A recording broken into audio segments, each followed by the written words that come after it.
Hello, in this video I'm going to review a couple things about classification of quadrilaterals in Euclidean geometry and compare and contrast that a little bit with what happens in spherical and hyperbolic geometry.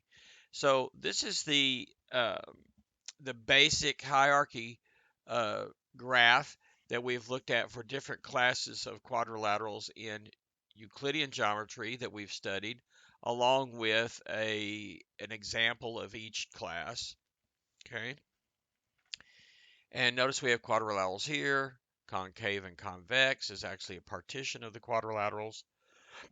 Most of the types that we've looked at were convex, but some were concave.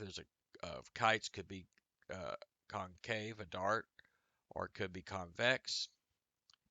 We have right quadrilaterals here, could be concave or convex. And then we have trapezoids. So we spent quite a bit of time talking about various classes of trapezoids, particularly parallelograms, isosceles trapezoids, not so much talked about right trapezoids. If it's any two of those, it's a rectangle. We have a convex kite, or just a kite here in general, and a rhombus is an example of a convex kite. It's also an example of a parallelogram. So if it's both a kite and a parallelogram, it has to be a rhombus. If it's a rhombus and a rectangle, it has to be a square.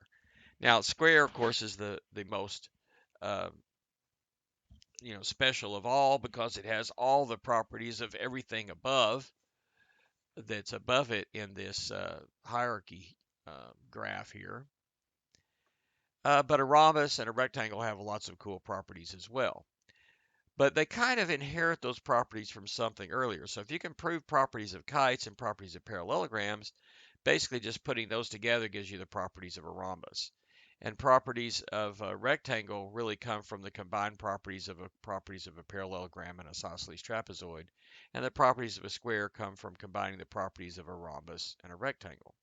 So the ones that were really probably the most interesting to study for us were kites, parallelograms, and isosceles trapezoids were the biggest ones. And so we spent some time talking about those. And we had some interesting things here. So, for one thing, a kite was exactly a uh, the same thing as a quadrilateral with a reflective symmetry about one of the diagonals, or about the line containing the diagonal. So we had a triangle on this side reflected over to give us a congruent triangle on the other side. That was kind of the key thing that made all the properties of kites work. If you remember, all of our proofs about kites sort of passed through somewhere along the way of showing that those two triangles were congruent. Parallelograms also have symmetry, but this time it's a rotational symmetry. If you take a diagonal and then take the midpoint of that diagonal and rotate the parallelogram 180 degrees or pi radians around that center point, you will get the same parallelogram again. So that makes the triangle at the top and the triangle at the bottom here uh, congruent to each other, but this time with a rotation. Again, it's the fact that they have that rotational thing and that they have those two triangles congruent is what made all the proofs of the properties of a parallelogram work. And an isosceles trapezoid, you had some congruent triangles there too, ultimately. One went from, they shared this base down here, and it went up the side and then back across the diagonal here. That was congruent to one where we have across the base, the side, and then down the diagonal here. Well, that turns out to be basically taking the trapezoid here, isosceles trapezoid, and noticing that it has symmetry about the line containing midpoints of opposite sides. So those are kind of the interesting things. Now, what happens in the other geometries? Okay, well, before I say that, I will say that it's probably useful, just as a study hint, is that you should know various types of quadrilaterals and their properties. It's probably useful as a study hint to make yourself some flashcards. And so I would make a few different types. So one is going to be a type that just has the name of the class of uh, quadrilateral on one side, and it just has the definition on the other side. For example, you may have a card that says rhombus on one side and the other one says an equilateral quadrilateral. Okay. Another set of cards you could have that has the name of the class and sort of a general figure or maybe figures of that class. So you might have one that has a picture of a trapezoid, probably a trapezoid that's not one of the special kinds of trapezoids, or maybe two or three pictures of a trapezoid on one side, and then the other side says trapezoid. Another one might be a card that has a full list of properties. So this one might say, for example, parallelogram on one side, and the other one might say two pair of opposite sides that are parallel and congruent. The diagonals bisect each other, has two pair of opposite congruent angles. Any pair of consecutive angles are supplementary. Either diagonal divides it into two congruent triangles. It has rotational symmetry about the intersection of the diagonals, and both diagonals and sides form two pair of smaller congruent triangles. So you might list all those properties on one side and the name on the other side. And then we might actually have some cards that went this way. It has the name of a class of on one side, and the other side has at least one, maybe just one set of sufficient conditions. For example, there might be multiple ones like this for a parallelogram. Like there might be a card that says a quadrilateral whose diagonals bisect each other. Other side, parallelogram. A quadrilateral with both pairs of opposite sides congruent, different card. Other side, parallelogram.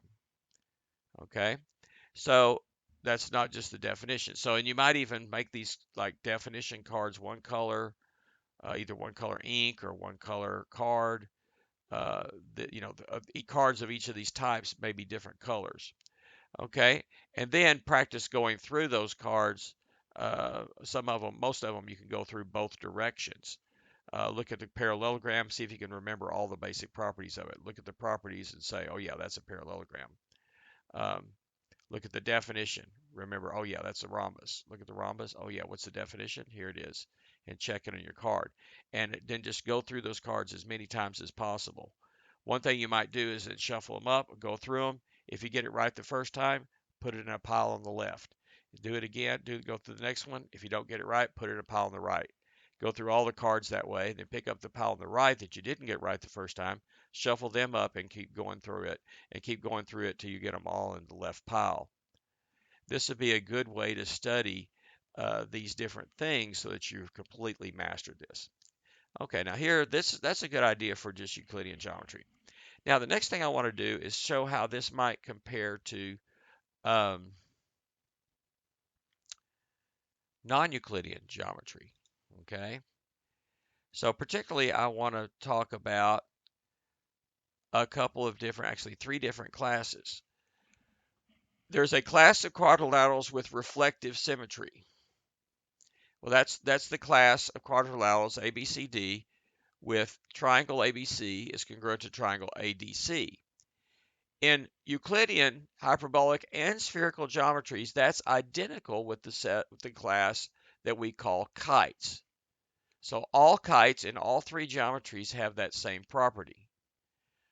In taxicab geometry, this class is a proper subset of the class of kites in taxicab geometry.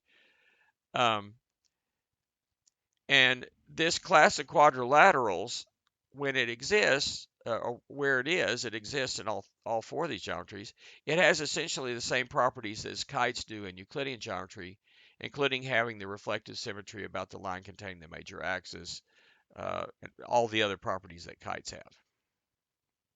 So if you notice, we actually did that one first a couple of chapters ago, a couple playlists ago. Next, there's this class of quadrilaterals with rotational symmetry. It's the class of quadrilaterals ABCD with triangle ABC is congruent to triangle CDA.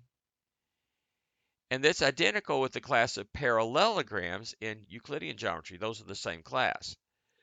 But in hyperbolic and taxicab geometries, the class of quadrilaterals with this set of congruent triangles in this way with a rotation is a subset of the class of parallelograms. So in particular, let's think about hyperbolic geometry. There are actually many more parallelograms many more, infinitely many parallel lines through a given point to a given line in hyperbolic geometry. So it's going to have many other parallelograms that don't have this property. But this class does sit inside that more general class of hyperbolic parallelograms. In spherical geometry, you can have this class with this rotational symmetry with these triangles ABC and to triangle CDA. But it's not going to be a parallelogram because parallelograms and trapezoids do not exist. Parallel lines don't exist in spherical geometry. So members of this class are parallelograms in Euclidean, hyperbolic, and taxicab geometry, but not in spherical geometry. If you're in this class, the quadrilaterals with this rotational symmetry are where you have triangle ABC is congruent to triangle CDA, then it will have most of the same properties as parallelograms in Euclidean geometry that Euclidean geometry parallelograms have, including having rotational symmetry by an angle of pi, radians, 180 degrees, about the common midpoint of the diagonal, opposite congruent sides, opposite congruent angles, and so forth. It just won't necessarily be a parallelogram. It will not be a parallelogram specifically in spherical geometry, and there are other types of parallelograms in hyperbolic taxicab geometries. Finally, isosceles trapezoids. In Euclidean geometry, isosceles trapezoids have a pair of parallel sides and a pair of congruent base angles by definition. We can prove that in Euclidean geometry, isosceles trapezoids also have the other pair of congruent base angles and they have congruent legs. And also congruent diagonals. Okay. In hyperbolic geometry, neither of these additional properties is guaranteed for isosceles trapezoid. Now, there is a subclass of isosceles trapezoid with congruent legs and another pair of congruent base angles, but this is a proper subset of the class of all isosceles trapezoids in hyperbolic. And of course, in spherical geometry, there are no parallel lines, so there are no parallelograms, no isosceles trapezoids, or any other kind of trapezoid in spherical geometry. So it's interesting, if you went back to this hierarchical structure, like this chi is exactly the same class where you have the reflective symmetry, but if you did a hierarchy structure like this for hyperbolic geometry, for example, it would be the same thing. But how about for parallelograms? Parallelograms in Euclidean geometry are exactly the same class as where you have this rotational symmetry. And that's where you get all the cool properties of the parallelogram. But in hyperbolic geometry, you're going to have parallelograms are going to be much more general, and underneath that, somewhere in here, there would be a class with this rotational symmetry that's a proper subclass of parallelograms. And of course, in that class would exist in spherical geometry, but it wouldn't be a parallelogram because the parallelograms and trapezoids just wouldn't exist there. So it's kind of some interesting uh, things there about how these things compare in these different geometries.